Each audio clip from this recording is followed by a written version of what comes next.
everyone, welcome back to Wonderland TCG. My name is Neko Wonderland, and with me today I have Bones, Hi. Maddie, Hi. and Riley. Hello. Today we are going to be bringing you the definitive, all-fact, no biases or opinions CEDH tier list. We're going to be ranking the different commanders, giving you our thoughts on them, and describing how they might do in a tournament setting.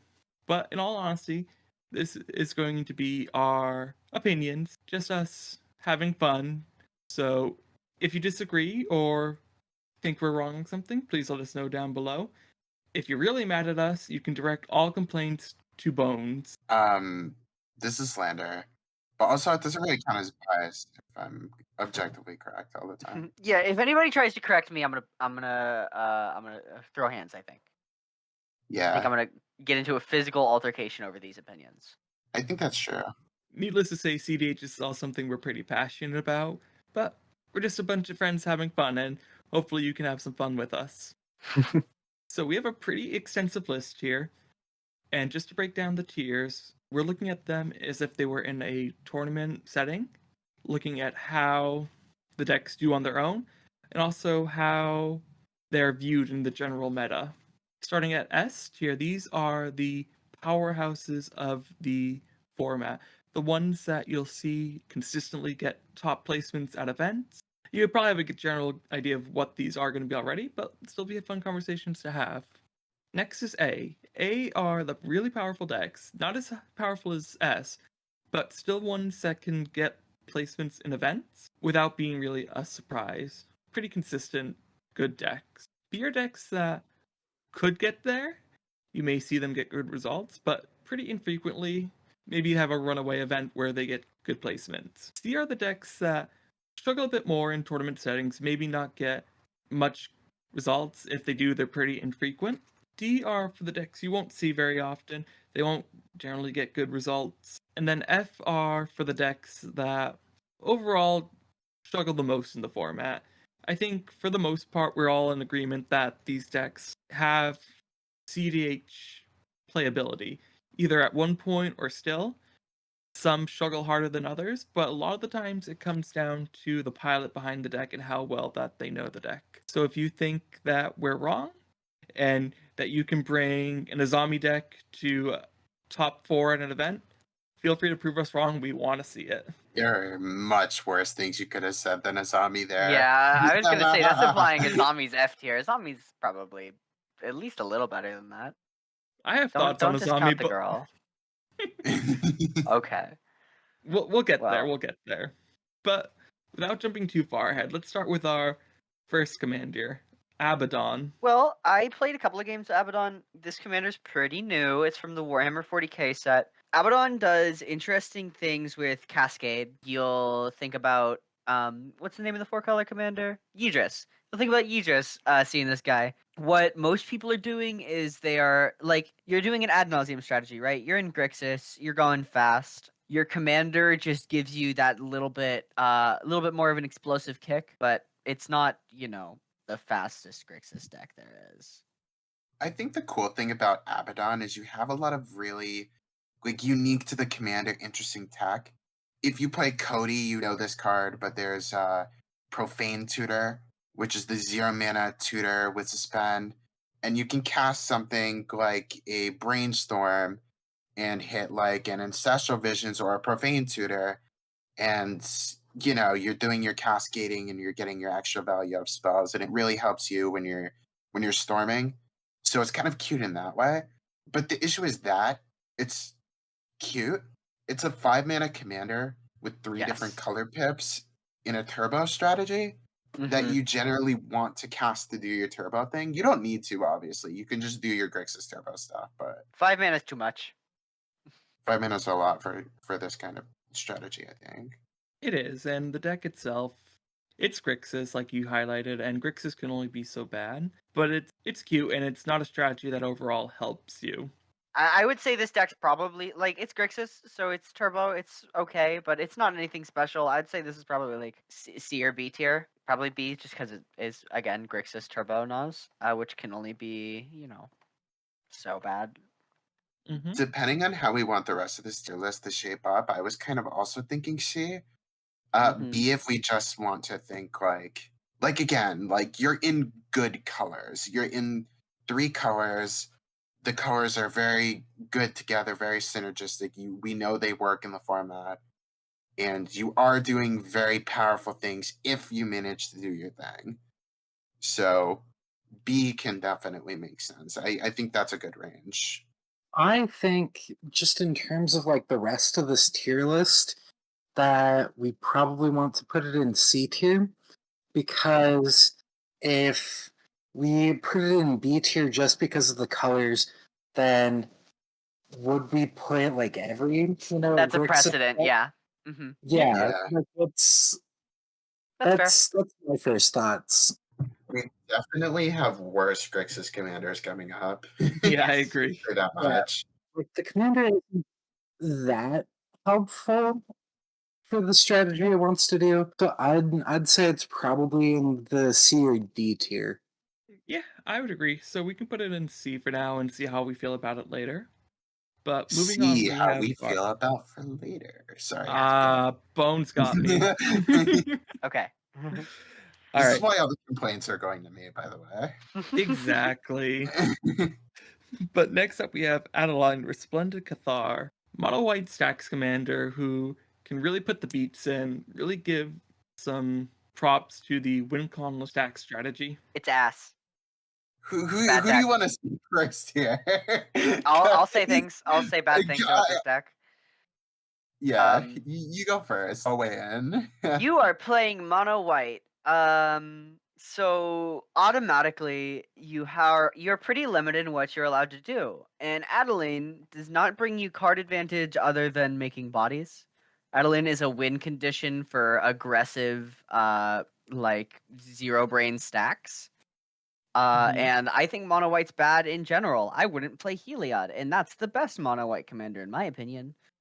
So Well, I F. don't know about that. Hard F tier. I'm hard F tier. Mono white. There's no reason to play mono white for any reason ever.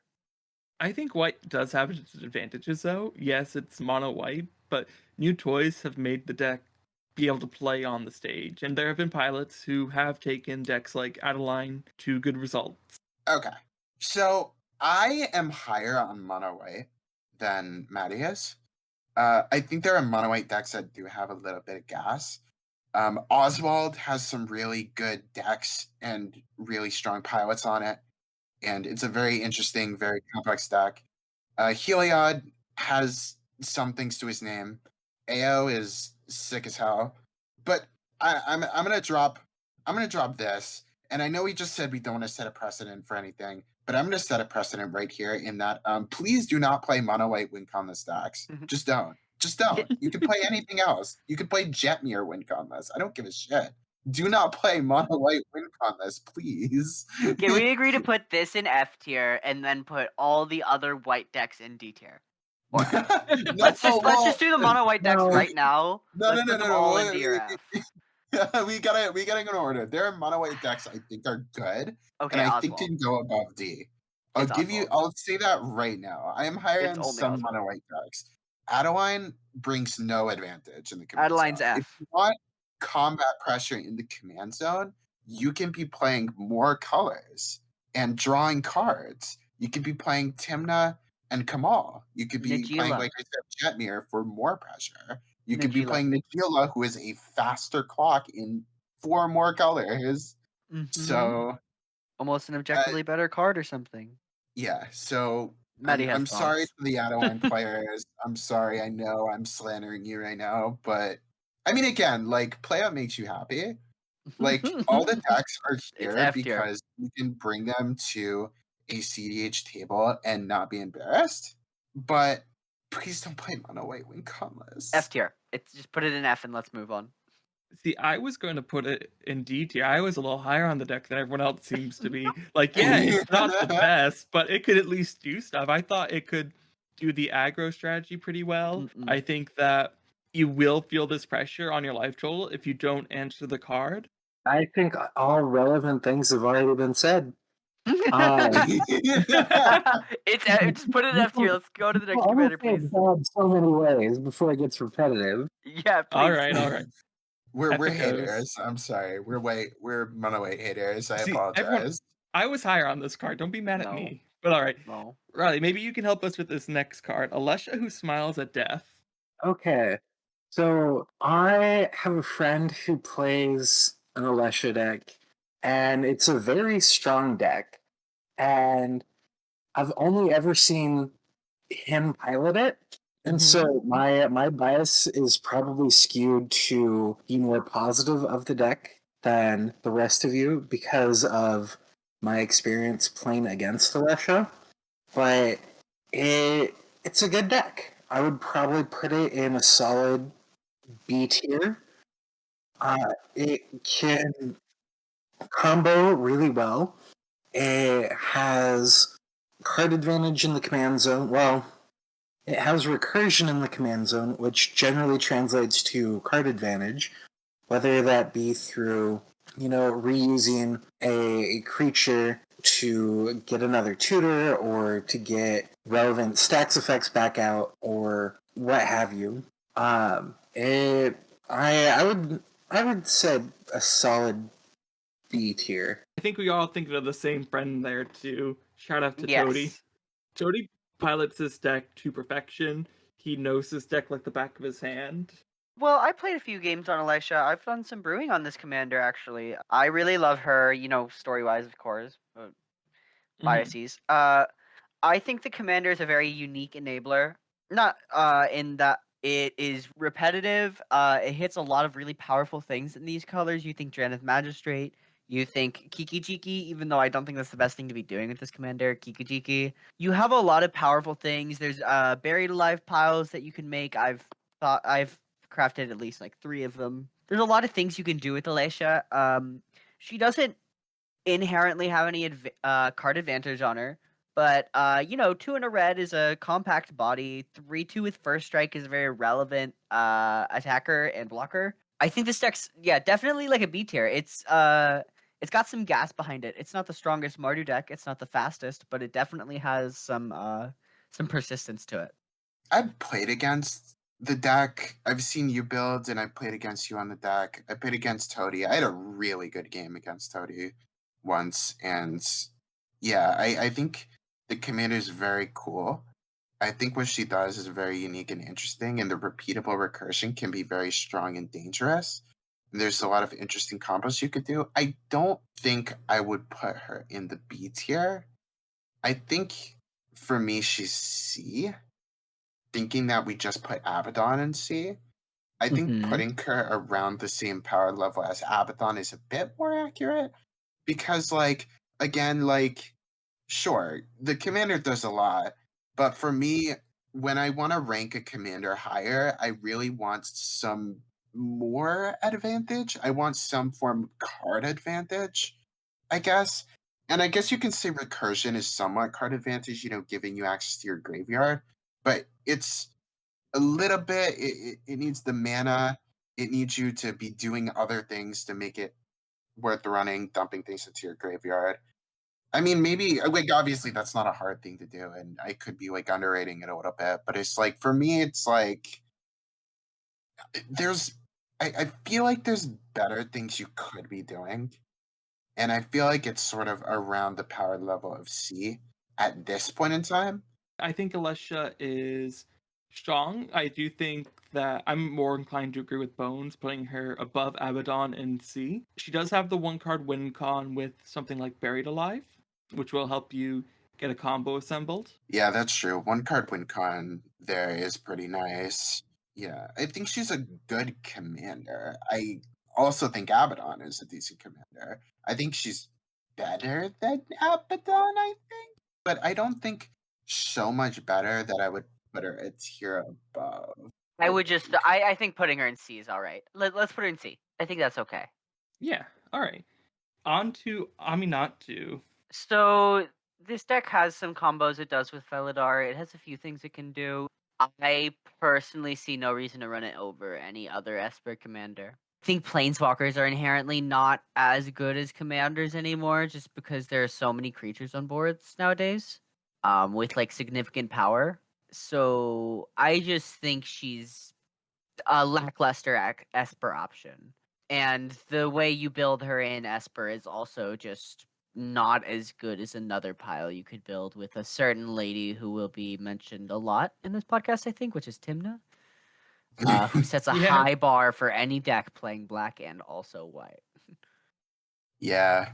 I also just on face value, I always rate commanders slightly less if they have really intensive mana costs.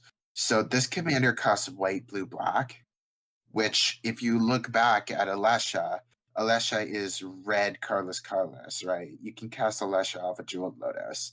And I think that's actually a really strong thing in favor of a commander in general, is just ease of casting. Like high mana costs, really pip intensive costs are very rough for me because it's a lot harder to cast it faster and more consistently. This is a problem I saw when I was trying to play another Esper commander, which was Rafine. Just trying to pilot that deck, having a lot of issues. Just it's so pip intensive that you're not really casting the commander very fast, and that's sort of just something that immediately strikes me looking at the commander. You do have the blink shenanigans, which is like interesting. Yeah, no, Aminatu in Sisei is good, but those same combos don't really transfer over to Esper with her in the commander, sadly. She doesn't do some cute things with Flicker, things like Spell Seeker. If you were to cast your Thassa's Oracle, you could, and that stopped, you could flicker her again, and then try to go for the combo with another piece. So there is some options there.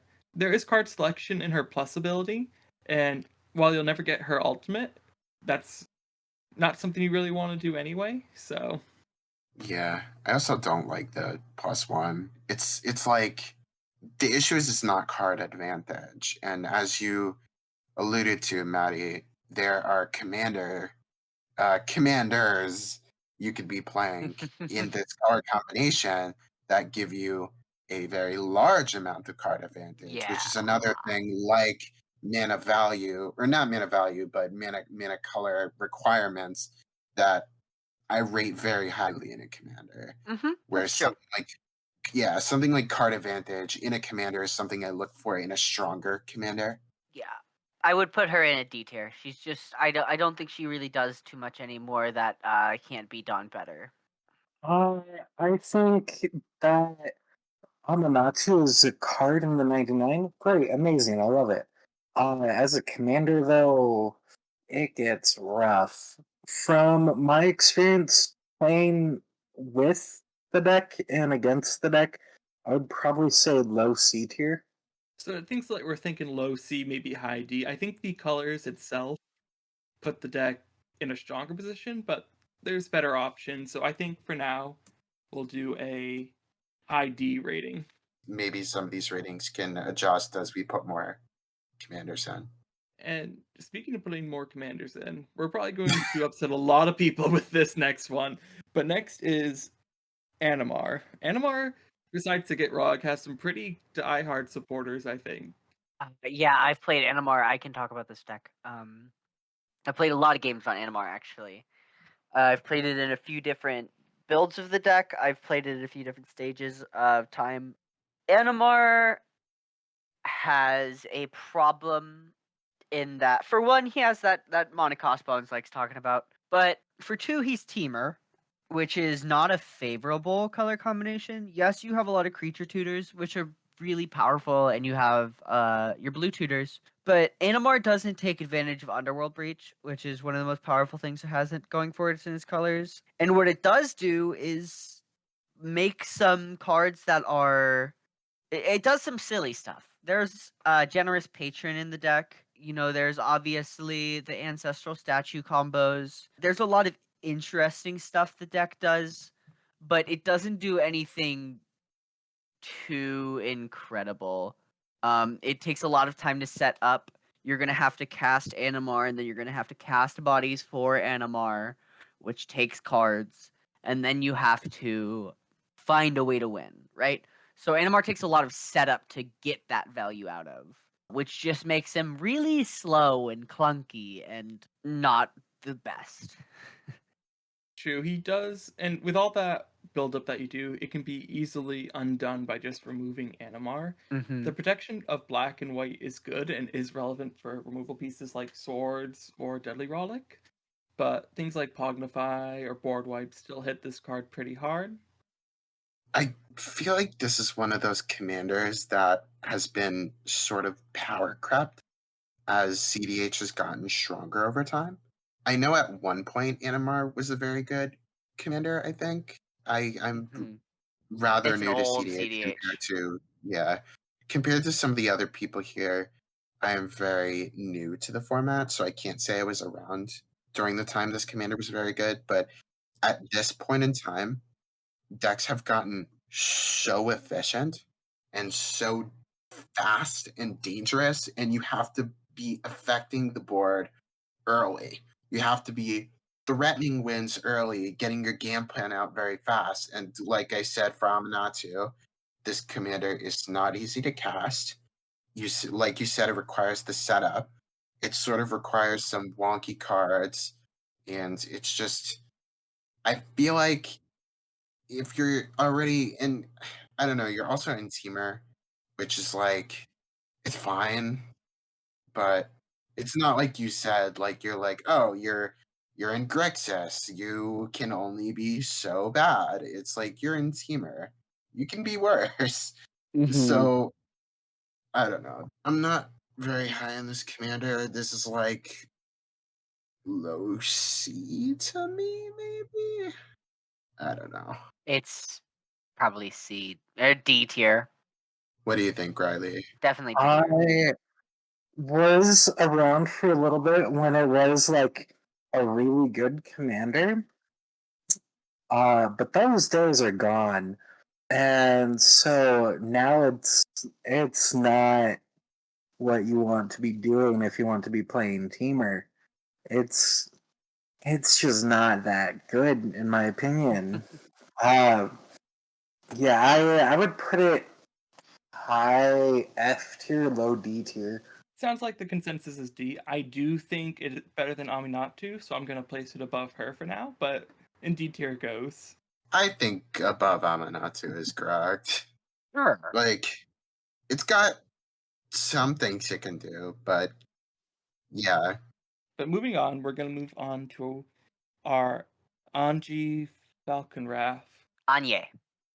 Anya. I don't know if there's the right way to pronounce that. If there is, I don't know it. It's Anya. It's a soft J. Okay. I'm saying Anya just to spite you. Sure. So, a deck that has a very unique strategy and wants you to play bad cards to do it, but can go really fast and can do a combo. It's not the best combo with World Gorger, but it is a combo that gets you there through Infinite. If it's okay, I'm going to talk first because I have played Yes, a decent Bones. amount of this deck. Like, you remember when I was like, hey, I'm going to I pick want to up play this deck again, mayhap. Red X. Oh, I got bad news for you. This commander's ass. It's okay. Let me break this down. Anya at one point was a very good World Gorger Dragon commander. Anya is very fast, does its thing very, it knows what it's doing the thing. Anya has a lot of filter. It's like if you were playing like 10 billion cantrips in the deck, right? You just blow through your deck, you storm out, draw a billion cards. It's very exciting. Doing the thing is very fun, but here's the issue. You are no longer even close to the best World Gorger Dragon deck. Ever since the release of Adeline, that deck is so much better at World Gorger Dragon because you And can has do it. blue. Yeah, and has blue. Like that. Like you're in blue. You're in Grixis. You're not in Rakdos. You have the protection, and that's another thing. World Gorger Dragon is probably. Correct me if there's another one. It is one of, if not the most fragile combos to be running in Definitely. CDH. TBH, Like- I wouldn't think you'd be running World Gorger in this deck anymore. I would build this in a different way, but I Maybe think like a Anya. breach kind of. Yeah, probably. Breach, some things like that. But Anya is got a very interesting effect, but again, it does require you to play madness cards, which are 9 out of 10 times terrible. Just terrible and unplayable. And that's sort of the issue. The issue is you can have very, very awkward hands. It makes mulliganing very weird. You want to have a large amount of cards in hand so that you can keep filtering the Anya, keep seeing the cards you need. But if your opening hand is 2 lands and 5 madness cards, guess what? That's a mulligan. It's the problem with Aminatu that it doesn't give you card advantage. It gives you card selection, which is a difference that we will see all over this tier list. It's also like, again, like if you're playing the World Gorger Dragon, I was going to say it's not just that it's fragile. Like, it's not just you lose to a removal spell. It's you lose to a removal spell. Like, if you don't know World Gorger Dragon, if you get stopped and disrupted in the right way, you just are out of the game. Like, you shoot your shot and you die. You're the glassiest of glass cannon decks, and you don't have the blue of something like Evelyn for the protection. And it's just not it. And you fold to every piece of stacks, basically, in the format right now. Yeah, you do. I mean, you have some game against some things, maybe, but this is one of those decks that there's just so much you don't want to see. You don't want to see any form of ETB hate. You don't want to see any form of grave hate. The rule of law is annoying because even though, you just need to resolve your animate that. If you don't have an outlet out already, you're going to have to cast another card. You're going to have to cast your, oh my god, what is it? It's like the Avacyn something, the Madness discard outlet. Avacyn's Judgment. The Avacyn's Judgment, thank you. You're going to have to cast that spell if you don't have whatever. And it's like, I have a Sunscorched Desert out, so now I can win the Rule of Law. But guess what? That's a colorless land. You are playing a colorless land that pings for 1. Hey, wait. So before we continue with the slander, Anya is getting a new land outlet in the Lord of the Rings set with Mount Doom. So I don't need the Scorched Ruins anymore. You know what? Good. I'm so happy for you, Anya players. Believe me, I am so happy because Anya is so fun. I will say that much. Doing the discard storm is so fun. It is. But the deck is bad. I'm sorry. I'm sorry. I've tried. I think tried to make it work. No, I think F. Honestly, I don't F? think she's Okay. on the quality of the commanders we have in D. All right, smack And her F. maybe she'll get better with the new land, but for now, I think she is below even Adeline right now. Go for it. I would put her in the very bottom of D. That is my personal opinion. But honestly, I understand. I understand that F as well. I think the quality of cards we're going to have in D will just push Anya down to F eventually, so I'm just going to put her there to be proactive. That's a good point. She's definitely one of those commanders I wish was better, though.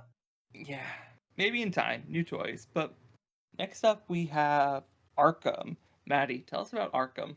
Ooh, Arcum Dagsson. This is a deck I've put some hours into. Arcum Dagsson was a commander that was very relevant in early years of CDH. When Paradox Engine was legal, and Paradox Engine was a mistake on cardboard. So naturally, it was powerful back then. Nowadays, it does something a little different. It has a card that was printed that really pushes it over the edge. Is the Portal to Phyrexia, a new card that was printed in the Brothers War. It's a 9-mana artifact that Arcum switches into. That wins games. It just wins games right there. Clear. I will many times resolve an Arcum trigger, get Portal to Phyrexia, and if it's on a big board that's pretty clogged up, it's gonna be lights out. you just win through attrition at that point. You also have God Pharaoh's statue, which is a very, very powerful stacks piece. And you also have your lines using your chromatic orrery and whatnot. But Arcum Dagsson is a very powerful blue option. And it has a bit of that rogue advantage of people not really knowing what the deck does anymore. But Arcum is a threat that has to be removed when it hits the table. It's very dangerous and will end games if left unchecked. So I think Arcum very easily high B tier, maybe even A tier if we want to push it, but I have biases.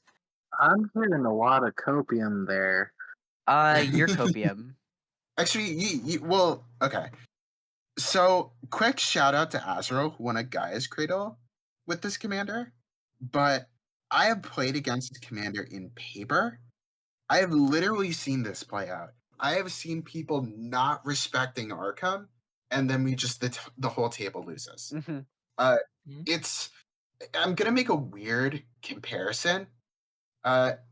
This commander is sort of like Winota in the sense that you are playing a very clear, very obvious red flag threat in the command zone that says, I'm going to do my thing. You kill this commander, or I'm going to murder you. True. That's sort of where I'm at, where it's one of those commanders that's just KOS. Like, just deal with him, or you're going to die. And it's has that edge of being unknown. Nobody knows what Arcum does. Arcum is unknown. Arcum is not on the database. Arcum is not really doesn't really have the player base backing it. But like I've literally seen in real life, you can bring Arcum and spike a tournament. Like the deck does have a little sauce, and I would put it genuinely from and again, like we're talking personal bias. We can call this personal bias, but I like it more than a lot of other mono blue options. But with that comes the downside. You are playing mono blue. You are playing cards that aren't great. Like needing Walking Ballista as an outlet is something that I always think is a red flag because you can just be playing a commander that outlets your combo and not have to play bad cards. I don't play Walking Ballista. I don't 100% advocate for Walking Ballista, but you have to remember it is removal, and it's a creature for Arcum, and it's an outlet. That's 3 things, Bones. Those are 3 things that all scream copium to me. Yeah, your hamster. I don't know. Copium to me. Riley, what do you think? I think that as people play against it, the first 5-10 games, you're probably going to win about 7 of them, right? The next 5-10 games, you're going to lose every single one. And they're having a strategy that revolves around your commander. When the commander is still on site, you need the tools to be able to protect your commander. And I don't think Use that the colors that do that, Riley. Yeah, but you're also playing Ornithopter. Yeah, I don't play you're in Ornithopter. mono blue is the issue. Like Yeah, you need a lot of artifact creatures, and there aren't that many good ones. Like the best artifact creatures are like what? Like Silvermare, Ornithopter of Paradise. Like you have to play bad cards to make the commander work. And then if the commander gets answered, like You're still you're playing kind bad of cards. yeah. And it's 4 mana. If it gets killed, okay, 6 mana. If it gets killed again, 8 mana. And eventually it's like, what am I doing? I'm casting it. It doesn't have it has summoning sickness. You have to untap with this commander. That's where the comparison to Winota sort of tilts in her favor. Because Winota enters and your little dorks on board can do the scary thing. But with a deck like Arcum, you're very limited to needing to untap, needing to politic with people that you're not the threat and you should untap with Arcum. Versus anyone experienced playing against the deck is going to say, if you untap with Arcum, guess what? Nice board, gone. In a counterpoint, I'd like to say you are playing a deck with blue and you have interaction. So Arcum has, and there's ways to get Arcum hasty, of course, but I think Arcum has the advantage of you don't have to go for that fast win every time. You are playing blue, which gives you that tempo advantage sometimes if you like, of course it's hand based, but I think Arcum has like being mono blue gives you a bit of a longer game. I do agree he's pretty fragile, but he is in the colors to protect himself, which is something to be taken into account. I think he deserves to be at very least in B. I'm gonna say A. I can't see him being better than Alesha and Abaddon based on colors alone. I do think what he has is he has a clear win path, which some of the lower commanders don't really have, or if they do, his is better. I think I'm comfortable putting him more Top mid of C right tier. now. You think top of C tier? Okay.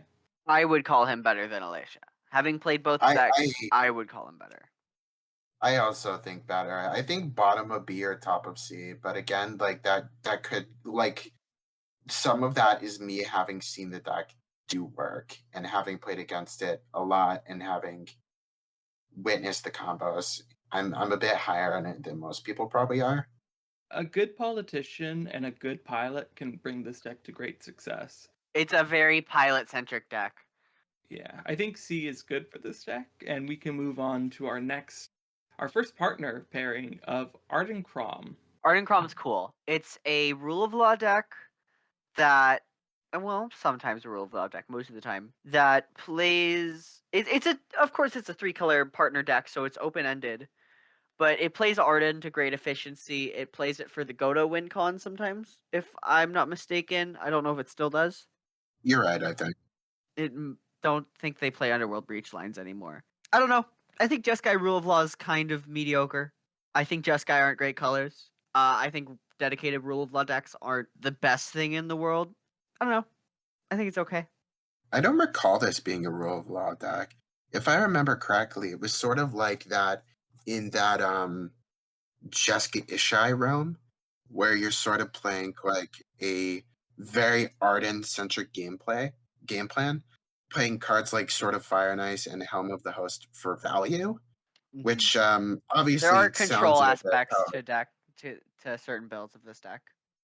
Yeah, I've seen it be a more controlling deck that can win with breach lines and typical just guy come like you have the spell seeker line Yeah. that if you want to run that kind of thing, and then you just do have Godo as a 1 card with Ardenn. I think it's kinda gas, but that's the like thing Ardenn. about partners. I like Ardenn. That's the I thing do about too. partners though, it's very open-ended and you can take this pair in many different ways versus something like the last 2 commanders we looked at, like Anya or against Arcum, where it's like this is what the deck is doing. The deck is doing that. Well, I mean, I guess you were saying Anya is trying some new things, but I mean, you know what I mean, right? Like you see a partner pair, and you see like Timna Thras, and you could be facing Turbo Hermit Druid, or you could be facing slow torture Seedborn Muse Pile. Like it has that little bit of a surprise of being a partner pair that's not very up in front of the metagame. So it has a little bit of that surprise factor that a little bit more fringe decks do, while also having some gas because you have a commander that it's not great card advantage. A lot of people will play around it, but it is like pseudo card advantage. And then you have the Ardenn synergies, which you don't think are amazing, but there is some cute stuff you can do there. The issue there being cute does not equal great at a CDH table. For my part, I think it's a good deck. I think Jeskai as colors are underrated right now. I think white is really strong, and putting that together with red and blue can create some good possibilities. Ardenn itself allows for some silly things, especially when you give yourself advantage by skull clamping your opponent's dorks. Plus the other synergies it can have with artifacts, equipping them, and just doing really silly things, I think puts it above the other commanders that we've talked about so far. Are people comfortable if I put this one in B? This is a B for me, but y'all might be low on it. I would probably say C tier, but I don't like Jeskai a lot. I don't think the colors are super awesome, but I'd say B or C is fine. I think B. I think this is a solid contender Sure. for first B. If this placed in a tournament, I wouldn't be surprised. I think it'd be cool, but I'd be like, oh wow, that's unique. I would definitely be surprised mostly because it's not very popular. Yeah. But I mean, it also does Jeskai. It's not one of the better 3-color pairs. It's like good, but it's not one of the better ones. So it's like I'd be very surprised to see it placing high in a tournament, but I'd be pleasantly surprised because it's for me it'd be more like oh, we got some eyes on this, we got some people checking it out, there's a little bit of sauce there, Mm-hmm. So it's a B, maybe like mid low B or something for me. Yeah, I'd agree with that. Next up, though, we have Timna Armix. I have never seen Armix played as a partner, so I don't really have a whole lot of thoughts on the deck. It plays Timna. It can only be so bad. But I don't like the white black. I think having other colors is one of the stronger parts of partners, and I'm not entirely sure what Armix brings to the table. So I can't speak to the efficiency of Armix as a commander. He's a repeatable removal piece that also sits on board, so can keep creatures off the board just by looking at the person casting them weird. They don't want to play into it, which is fair. He's an outlet for Razaketh or Abdel or whatever, which is the win con for these Orzhov decks. Orzhov decks, though, are not great. The win conditions are lackluster. The options are lackluster. You don't really have great on stack interaction. You have a lot of stacks pieces, but you just really limit yourself in these colors. Timna's awesome. Armix is they're great commanders that synergize well together, but you are limited in your colors, which is what brings us to like a D tier, maybe F even. For this being the first Timna deck, it's probably one of the worst. And again, reiterating the same point, but it's just because Orzhov is probably the worst 2-card combo. I don't know if y'all agree with me on that. But Yes. I agree. Maybe Azorius. We all know that Timna is amazing. Top 5 CDH commanders. Armix, I played against Armix Krom, which I think is actually very interesting. You can do some reanimator stuff there. You can do some goblin welder stuff, which is actually kind of sweet. If you're playing Timna, you could be playing a commander that does not limit you to the 2 colors that Timna is. If you're playing Timna, you could play Krom and be one of the better decks in the format. You could be playing Thrasios. You could be playing literally anything that gives you more colors. Like, it's not a secret that having more colors in CDH is very powerful. Getting access to more tools that can play around with your commander. And this is a deck that is very, very limited in what it can do because of its choice of partner commanders. You can mix and match with any other partner than these two, or any other very reasonable partner, and just not be in these colors. It's just like this deck feels like limiting yourself for no benefit. I think the deck might be stronger if you drop Armix and just play Timna as a commander by herself. Well, I don't know about that. I mean, I feel like it would be better if you dropped. No, Armix is good, but if you dropped Armix for Tevesh, it would even be better, I think. I think the two are similar, but yeah, I would agree that I think they're probably F tier. I would put them probably top of F right now, if nothing else, just for Timna. Yeah, top of F, I think, is correct. For the next two, I'm going to have opinions. Atla. bottom of F tier right away. You don't like Atla Palani? I also agree this deck kind of sucks. It's got some cool lines, but it's Naya. It's not playing all of the best stacks in the world. It's not very good. I think this is also a deck we can just shove into F and not think about it. Yeah. 2 words. Power creep. It wasn't good when it started. Yeah. And People tried to make really? it good, but the randomness of the deck was just no. It was pretty cope. it's pretty copium, yeah. I remember people thinking it was good, but Nope. maybe it Nope, was. it's ass. People were wrong. It was Yeah. always a bad. Yeah, people were wrong. Oh, okay. Next one's a controversial one. No, next one is A tier, I think. Atraxa just won a tournament and has consistently Ooh. top 4 or top 16. Okay. It is A tier. This list is super interesting. Atraxa is a new card that just came out. I remember seeing this card and not thinking it was going to be amazing. I did forget it's a 7/7 with fucking 4 keywords on it, which is super relevant. But it does draw you like what, 5-6 cards sometimes? Like Mhm. 3 cards even is a significant portion. And casting it, yeah, a little rough. You are in the colors to cast it easily, which is green. And, you're playing 4 color. That's a lot of colors. That's good stuff. And Food Chain, subpar win con, very good in these colors. I think to Ukima Kazar, which is a commander that didn't do anything, that played Food Chain as a turbo option, and that was already, I think, a pretty good deck. So I think Atraxa is really sick and only going to get sicker when more people tinker with this card.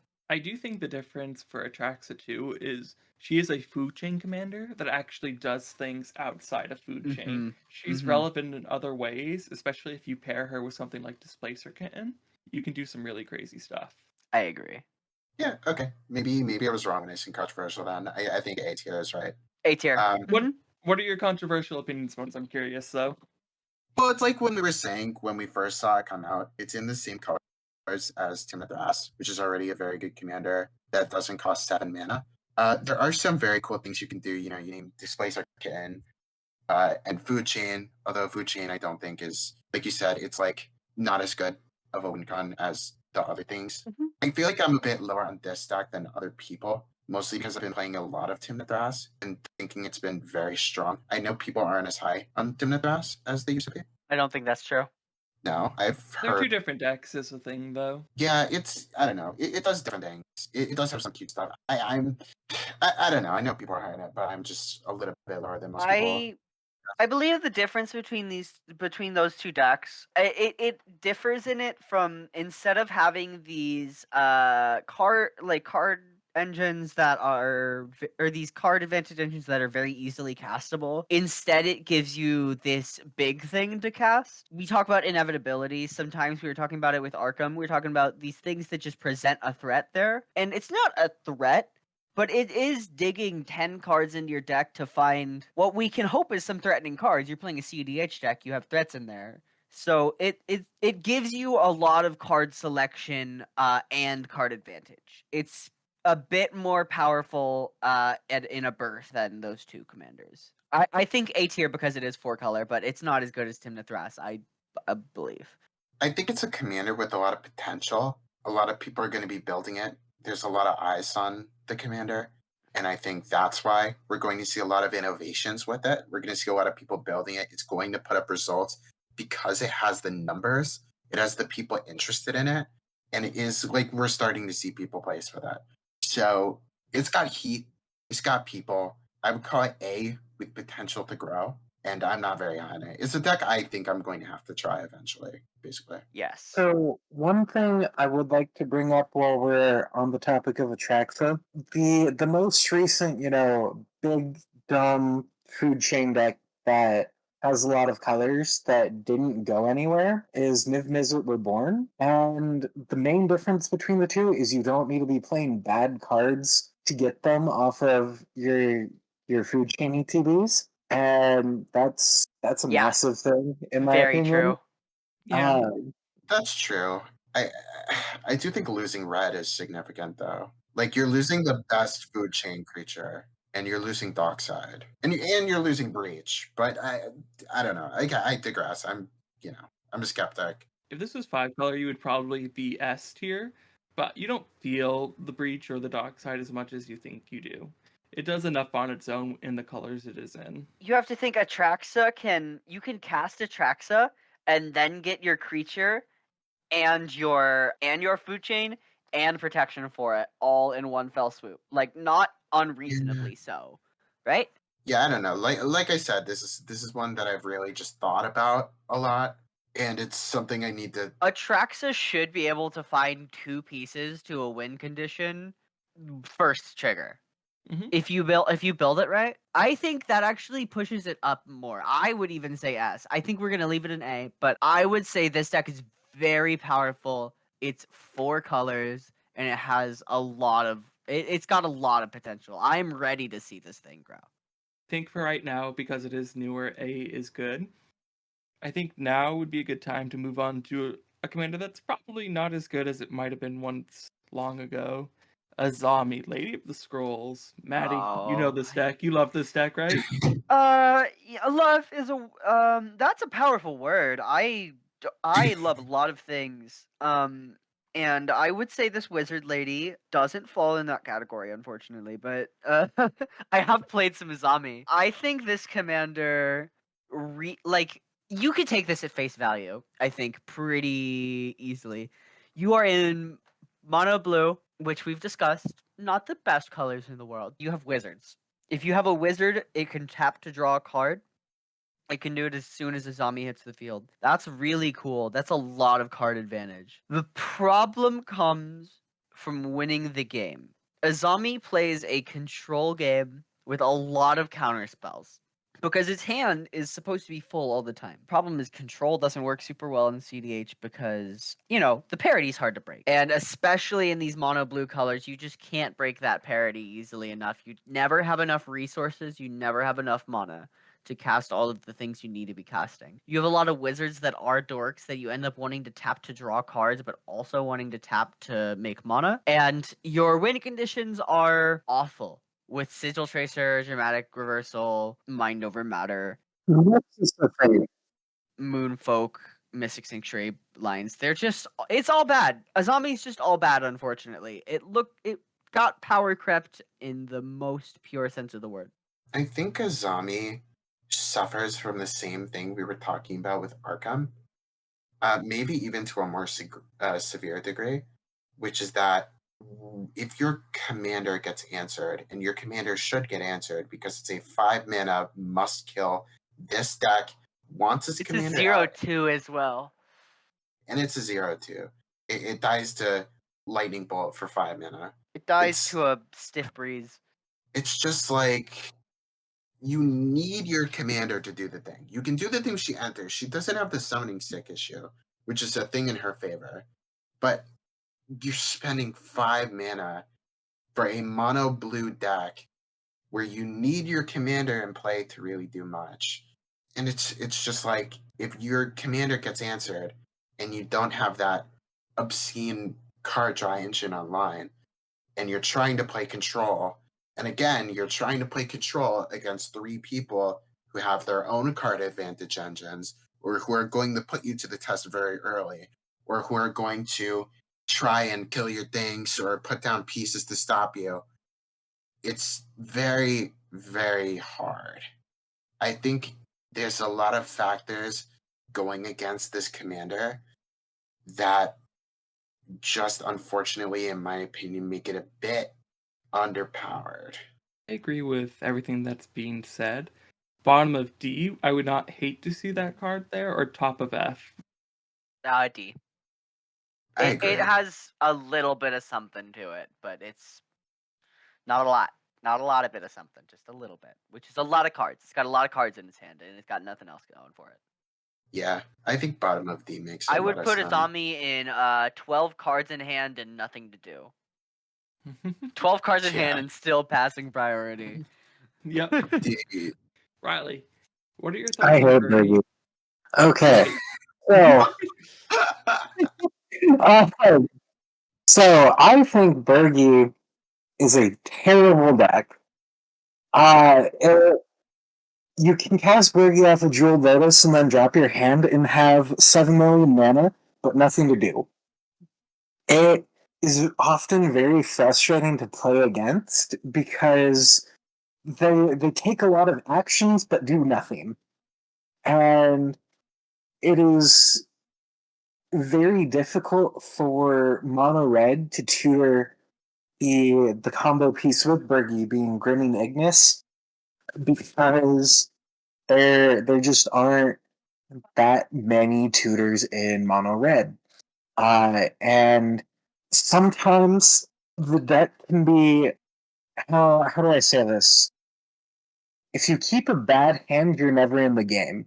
And I feel like this is particularly like the case because monocolor, but it it just has always been a bad deck. Also, because of the mana production Bergie gives, Bergie usually is known for running like so little land amounts, and if you get disrupted once, you're just out of the game. I am not high on Bergie at all. I do not like the deck. I think it's a terrible deck. I have thoughts on Bergie as well. I was a Bergie player. I was one of the original Bergie advocates. I was playing her when she first dropped. This commander's cool because if you ever played Mono Red in any like Mono Red Storm in any other format, think Legacy, you're gonna fucking love Bergie. I think she's awesome in that regard. She spits out a lot of cards really fast, and she doesn't run out of gas in the mono department almost ever. You have to play a lot of shoddy cards, and you got to go for some pretty sus stuff because you're playing mono red. And you just have to pray you draw into a combo, whether it's Reiterate or Grinning Ignis or what have you. And yeah, you're playing Manual Storm with like 2 tutors in it. So it's virtually just normal Manual Storm, but you have 100 cards, and there's 3 people trying to counter your stuff. So yeah, Bergie is awesome in theory. In practice, usually it feels bad, just doesn't get to play the game deck, which is unfortunate. But I do like that Bergie does have some flexibility, though. You have both Bergie and the Horn to play with, and Harnfell. both do really relevant things that help you. In the 99, Bergie is amazing. As a commander, she's definitely weaker for the limitations everyone's mentioned, but when she does go off, she goes off hard. I would give her C tier, like bottom of C tier. I feel like this is fairly evident from what I've said before, but I'm thinking like high F, low D. I'm actually going to be the equalizer here. I think Bergie is lower D. And the only real comment I would make about Bergie as a commander is you can just run this card in the 99 of your deck that has card draw in the command zone. Yeah, True. I think I like it less than Animar, but I like it more than Aminatu, so I'm gonna put it in between those two in D. Yeah, it's just, you can go fast. You can go very fast. You can also go fast in Martyr Timna or in Blue Anything else? Farm Yeah, or in Grixis, and you can play this card and it will be good because Harnfell's a good card. And it so is is. Vergi. However, a lot of good things about this commander, no card advantage. And you want to cast the front side. Like, Well, this isn't a there's commander. there's an argument to be made about Harnfell and building a deck tailored towards that side, but yeah, it's not card advantage; it's impulse, which is a different thing. Yeah. Moving on to a deck I think will be more high on is Timna Tana, a flexible deck mainly known for its pod build, but has some flexibility. I've seen a turbo list before, a couple different ways to build it. 4 color partners, really hard to go wrong with them. I think I'm gonna be a little less for it than some other people might, but I'd love to hear what people have to say about it. I'm actually kind of in agreement that I'm a bit lower on it than other people might. Mostly because of most 4 color pairs, you sort of have 2 really relevant partners. This one is really just for colors. I mean, maybe you can like pod her, sure, I think is good colors. You're in 4 colors. It's hard to go wrong there. You have a lot of good things you can do. It's very flexible. There's a lot of things you can do with it. So, in my opinion, this is a deck that should be very high A tier. That is my opinion of Timna Tana as an archetype, just because of the flexibility and power of the command. I know Bruce Ikra as our Sans Blue Turbo deck. I know Tana Timna as not necessarily pod anymore. I see Luca a lot more often now. I see Vivian as well, sometimes. But as like a creaturey 4-color stacks-ish build. And I'm gonna say that version of the deck is definitely like A tier-ish. It's again, Tana's subpar as a partner. Timna obviously is incredible as a partner. But Blue's really good for interacting on the stack. You just can't interact on the stack as easily in these colors. And you don't have the power of you don't get as much benefit from having green in your deck as you would just playing a more powerful commander for a Mad Farm build. So I'd say this is probably like A tier, yeah. I think you two are both out of your minds and going on about, oh yeah, I'm not so high on an A tier. I thought I was pretty high on it, and putting it in B tier was generous. But Oh, I see. You hate this deck. So you don't like 4-color Luca? You think it's ass? That sounds like you're putting words in my mouth, but yes, absolutely. Okay, I'm glad. I will say that it's a tried and true deck. It is a stacks deck that can break parity under itself in most situations to achieve its combo.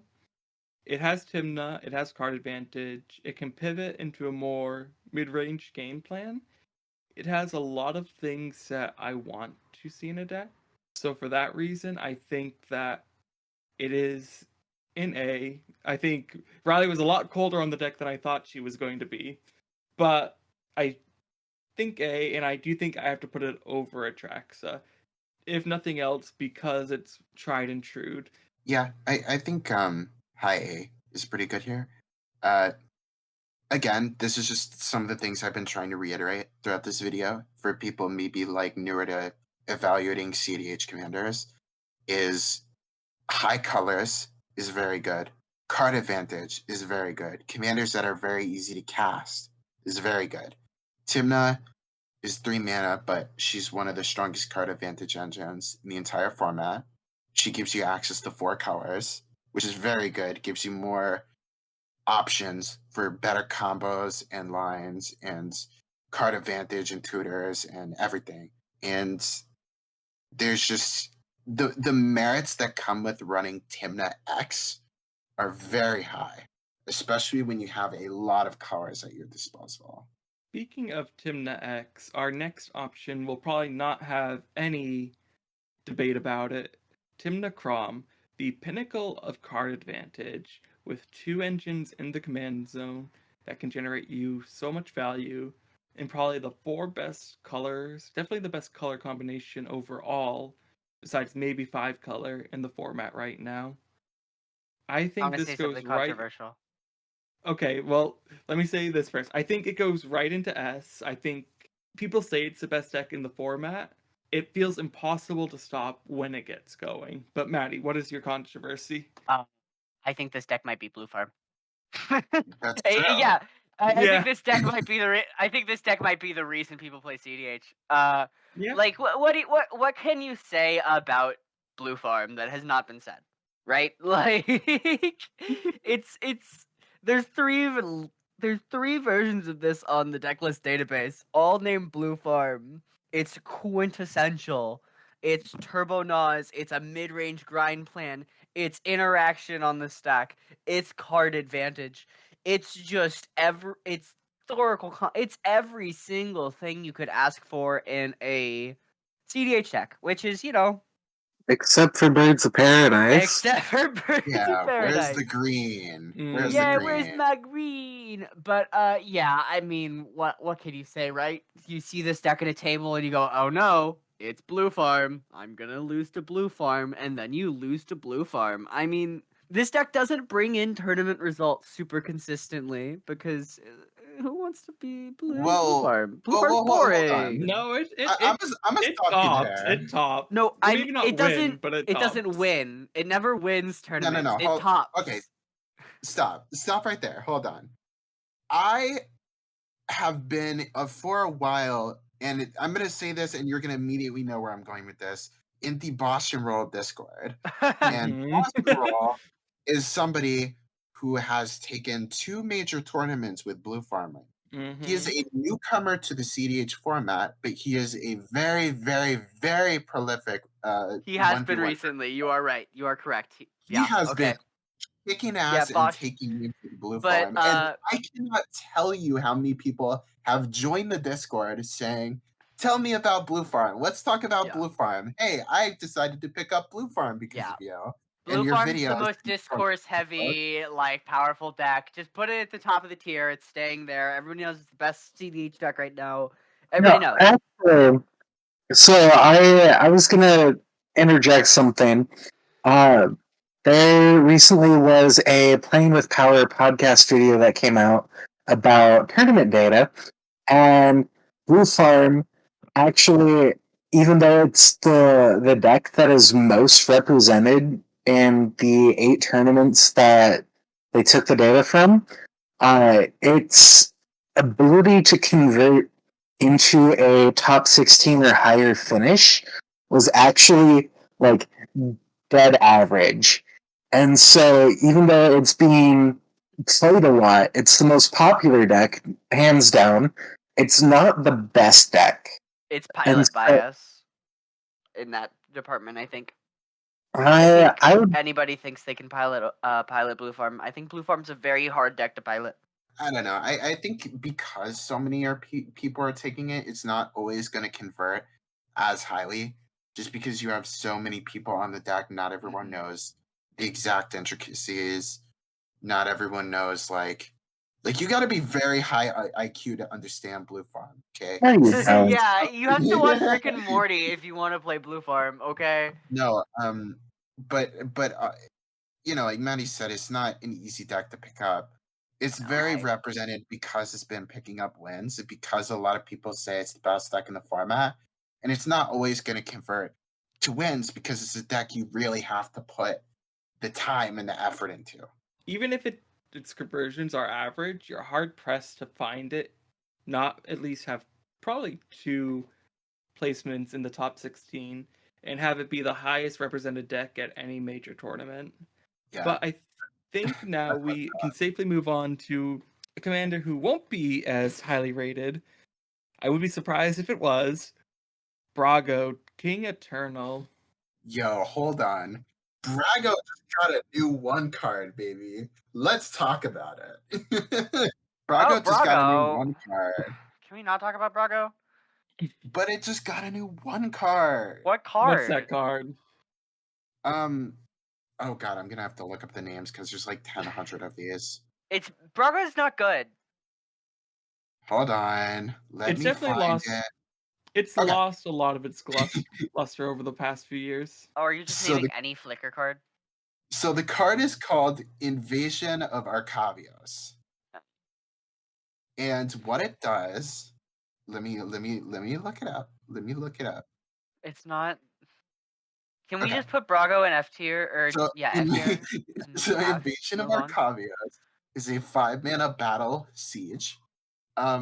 When it enters the battlefield, you search your library, graveyard, and after the game for an instant or sorcery. You reveal it and put it into your hand. If you search your library this way, shuffle. And so basically what you do is you tutor Nexus of Fate. And then you just take infinite turns with Brago. It's just so bad. Yeah, but that's 12 mana.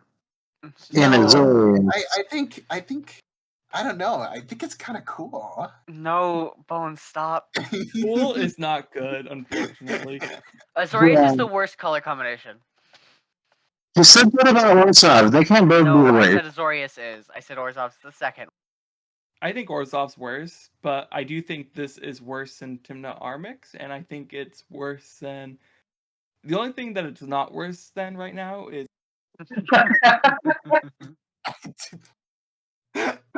Yeah. Yeah. I'm glad we all hate Brago. Moving on. All right. It's okay. When I show up with Brago tomorrow for our CDH game, you're gonna regret. You're gonna eat your words. Hush. We know we'll be playing a 3-man pod then. Bralin, Sky Shark Rider, and Ooh, I know this deck. Shabraz. Yeah. Breya I don't and like this Shibraz. deck. This deck's neat. It's curiosity combo. It's just guy with the 1 card. Your commanders are a little expensive and hard to cast. Your 1 card's a little hard to cast.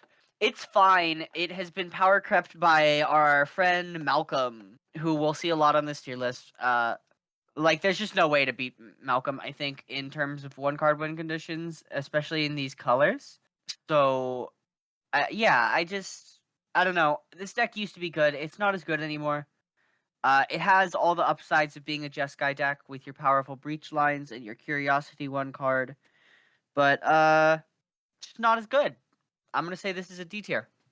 I'm not so hot on this deck. I think that it's kind of clunky and awkward. The win cons aren't the greatest. You don't have very many good shooters, and it is easily disrupted. And so I would put it in D tier. Yeah, I think this deck is worse than Ardenn Krom. It's just kind of clunky. I agree. It's clunky. It does have the 1 card, which is nice, and it does offer some advantage. The colors aren't bad, and I do think you do have white to tutor out some of your win cons, which is better. But yeah, I'm fine putting it at top of D tier for right now. All right, another 4 color, no partners this time. Breya. Breya. I think Breya is underexplored in CDH. I think its colors are good for a turbo strategy and presents an outlet in the command zone. I don't think she's underexplored. I think she's been explored plenty. I think she's in 4 colors. She's got some cool combos. She's an infinite mana outlet. That's the main thing she has over Timna Krom. Is she's an infinite mana outlet. She gives you 1 more win condition in what is a 4 color pod. What we've already discussed is a very powerful deck. I don't think there's any reason to play her any other way. I've never seen her played any other way. She has a little bit of grind value, a little bit of silly stuff you can do. You can play like KCI if you want to be a goofball, but like everybody knows this is just another version of Blue Farm with Isochron Scepter in it. There's not much advantage to playing this card or playing this commander instead of playing Blue Farm. And I think that's the biggest issue with it. But that creates sort of a weird conundrum in how we want to evaluate commanders. Because this is a 4-color commander.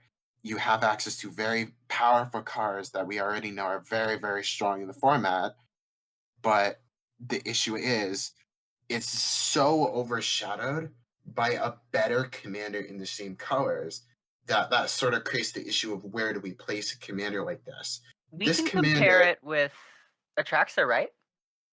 Well, I think this commander is worse than Atraxa. I'll say that much. I'd agree. But it's I think it's worse than Abaddon. See, that's the thing. Like, I think it's better than Abaddon, but it's like, how do we want to place it on the tier list? Because it's just this commander is overshadowed by something in the same colors so hard that it sees very, very minimal play, even though it is a perfectly reasonable commander. I think we just consider it like that is. There's a better option. I think that yes, the decks are similar in the colors they are and the cards they want to play, but they're played in different ways. I think Breya is more turbo focused, and you really need to lean into that aspect of her. She is more expensive at 4 pips overall, just because you're paying 4 pips for only 1 card, which makes her harder to cast. She doesn't give you much advantage outside of her outlet ability. So I think that with everything in mind, I think I would put her in B tier. I've heard a couple C's. What do others think? I think B or A. Low C, high D, but I seem to be the person most negative on most of these. This commander is a B C to me, to be I'd say honest. B. And honestly, we're going to have the same issue with the next commander, I think, too. I think in a different way, but let's place this one first. Yeah. I think we can place Breya, if for no other reason than her colors, at the bottom of B right now. I agree that she can be worse than some of the commanders in C sometimes, but overall, I think her identity is stronger just because of what you have access to. It's weird, right? Because you want to evaluate it on the merit of his colors, but it also has the upside of being an infinite mana outlet. I don't know. I think bottom of B is fine. I would probably put like mid C, to be honest. I guess thinking about it. People are a bit colder, so I can move it down to top of C then. So we'll go on to Kazar and Ukima, a food chain commander, which is really relevant only because it is a food chain outlet. It is in good colors, green, black, blue, and it can do other things. You have your Thassa's Oracle lines, for example, but it's definitely overshadowed by commanders that do more than it. It does have partner, but you only really care about one of the cards, and that's the good old Sharky Boy. Yeah, I've played Ukima Kazar. This deck's really fast. This list is built exclusively for speed. It doesn't use its blue to protect anybody else. It doesn't do anything other than move real fast. It plays ad nauseum. It plays Thorkel Consult. It plays these food chain combos, and it goes really all in on that concept, which I think it did very well. You know, it's Sultai, which are very powerful colors. It didn't give you any card advantage in the command zone, but you know it made up for it with that punch it had. Nowadays there is Atraxa, which we were talking about, who I think is gonna replace Ukima Kazur. I don't think there's a reason to play Ukima Kazur over Atraxa. Yeah. So it's unfortunate for these guys that they are falling out of favor, but even then, I want to put them in B tier because I know this deck is very strong. This is also my thing with Breya. If there's no reason to play it over something else, why put it in a high rated spot? And so, if, like you said, it's being replaced by Atraxa, Atraxa does more, Atraxa's good, it has access to more colors. Why would you still say Ukima Kazur is playable? Because it's not, it's being replaced, it's power cut. I would put it in low D. I agree with Riley here.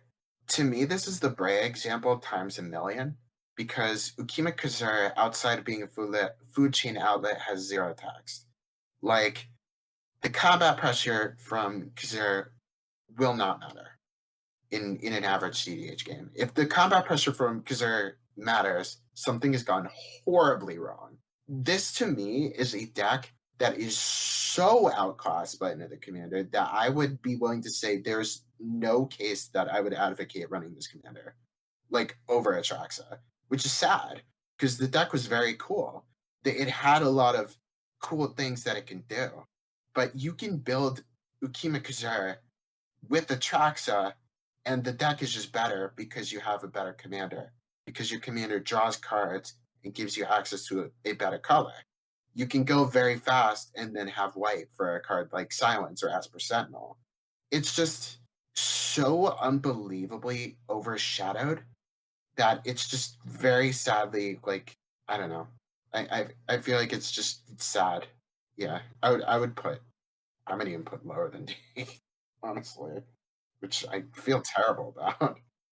I think that yes, it's a pair of cards that is overshadowed, but just because it's overshadowed doesn't mean it's irrelevant. I think the card has merit, or the cards have merit on their own, just because of their ability. Yes, there's something better, but they can still do the things that they did and get results. I don't think you should pair it next to Atraxa because Atraxa is better, but it's not a dead set of cards. However, in this particular case, I think that the cards weren't that strong to begin with. I think Yeah. that they were fine, but they had a lot of things holding them back. Mainly, again, just being only food chain outlets in the command zone and offering no other advantage. I think that the deck can still do well. I don't think it's an F. I do think it is probably at this time in D. Probably mid D is what I would say for it. Yeah, I think that makes sense. I don't know. For me, it's like they had a niche. The niche is they are food chain and Sultai. There is nothing else in that niche. Now there is a food chain commander in Sultai Plus that does other things outside of food chain. It offers you card advantage, which is something Kazar and Ukima does not. And that's why I'm so low on the commander. Yeah, and that's totally valid and a good way to look at it. So I'm going to move on to our next commander, Tulane. Tolan. So this deck is weird, right? Like, I've seen it played. It does a few things. It's Bant, so it doesn't have incredible win cons. It has Hullen, so it's got, a few better ones, but he gets a lot of card advantage, but he costs 4 mana. He's really hard to stick on the field and keep on the field. The issue is he just doesn't do enough. He gets you a lot of cards, but he's just easily disruptible sometimes. The cards he has to play are just not very good. He's got to cost 4 mana, and then you have to cast another thing to draw even 1 card. He's just, I don't know, subpar. He's really powerful in casual, but in CDH he just doesn't do enough things. Like, you're still playing intruder alarm combos, I think, in that deck, which are just bad. So I want to like share one of the funniest experiences I've had playing against this deck. Mm-hmm.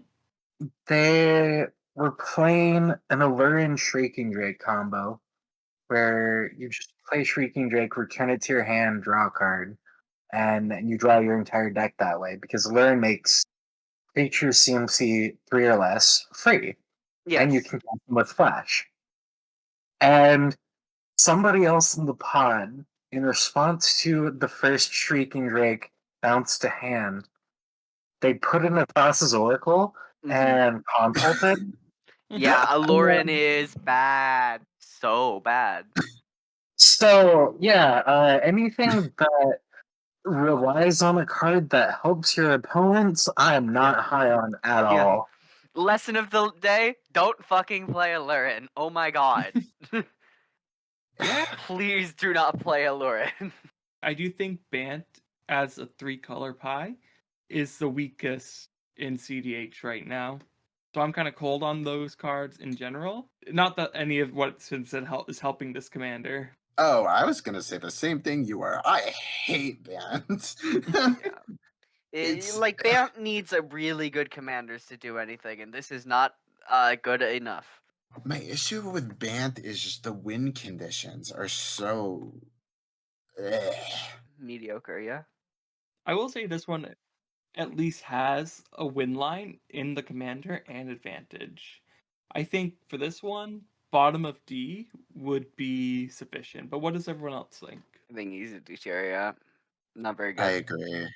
I think bottom of D tier, yeah. Yeah, Yep. I am happy with that. Now for a 3-color pairing that isn't bad. Kormela Glamour Thief.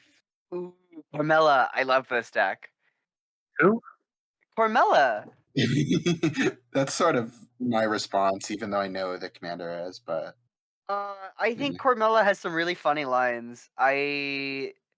Nowhere near, like, okay, I don't want to say Anala. Anala's better than Kormela, but it's similar to Anala in the fact that it is a powerful Grixis deck that has other unique win conditions in its commander.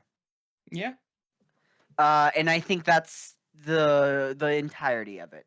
It has some really cool lines. Are they great lines? No. Are they awesome? Yes. So I'm gonna put it right next to Abaddon. I think they're besties. They can hang out together and be the Grixis Mean Girls. I kind of agree with that ranking. I don't think I would play Kormela over most of the other Grixis options, to be honest, but might be better than Abaddon, question mark. So I think it's better than Abaddon for no other reason than it has a win path in the command zone. Sure. There are some cool win lines, like you said, Maddie. I think there's even some one card combos with it, right? Yeah, I Song think they're hat? pseudo one cards. I don't know the lines by heart, but yeah, they get pretty ridiculous. But I think they're super cool. Isn't it like the same kind of like 10-step, like get out your combo guide thing Very that Inala has? yeah, it's similar. Yeah, sometimes it is. Sometimes it's easier, sometimes it's harder, depending on which ones it is. I think, but I haven't seen enough of the deck. But I do know that the lines are awesome and funny.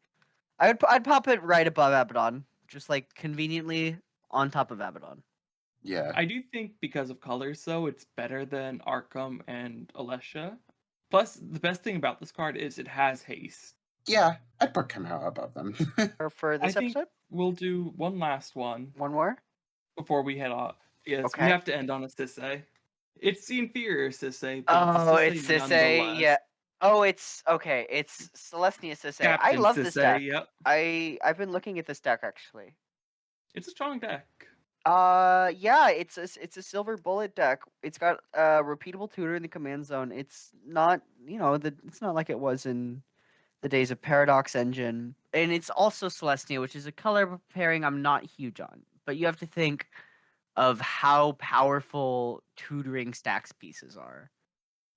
Tutoring win conditions, anytime you don't need a stacks piece, but Yasharn, one of the most backbreaking stacks pieces in the game, tutorable. You have Myrel for protection on yourself. There's just a lot of really relevant legendary things to tutor off of this card. You get Gaia's Cradle. There's just so much shit you can find with this card that does dangerous stuff. Yes, she's expensive. Yes, you have to get a turn rotation off with her. But if she sticks, which she will tend to because people don't fear her the same way they used to, she can really do some powerful stuff. And once you have the knowledge you need for this deck, I think you can beat any table through just like optimal play because of how powerful that tutor ability is, right? Mm-hmm.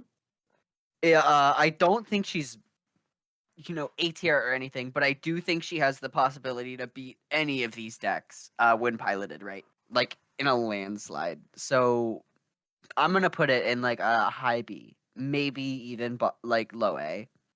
It did win a tournament recently. I am not high on Selesnya at all, Mm-hmm.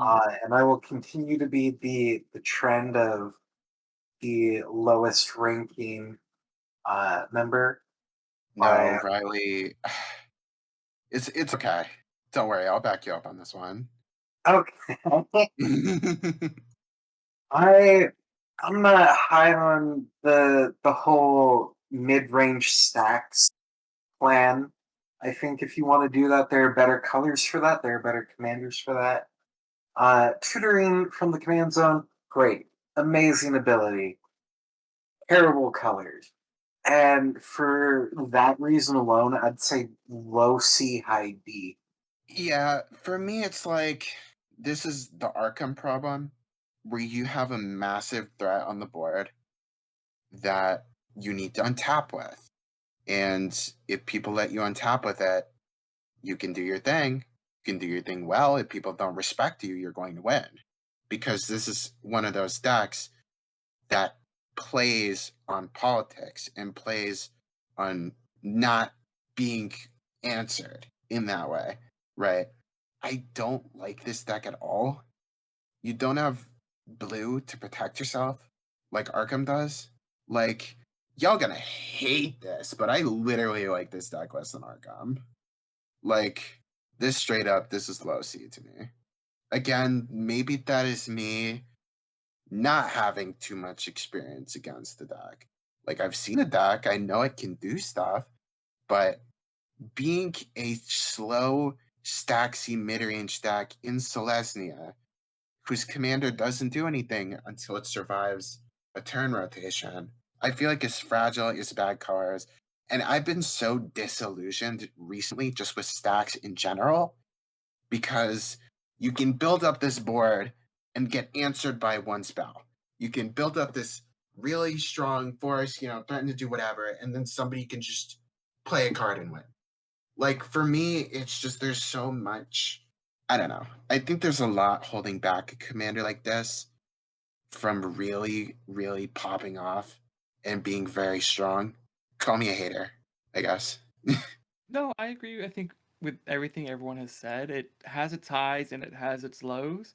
Its colors is a limit for it, but it has that breakaway potential that I think really all of these decks have.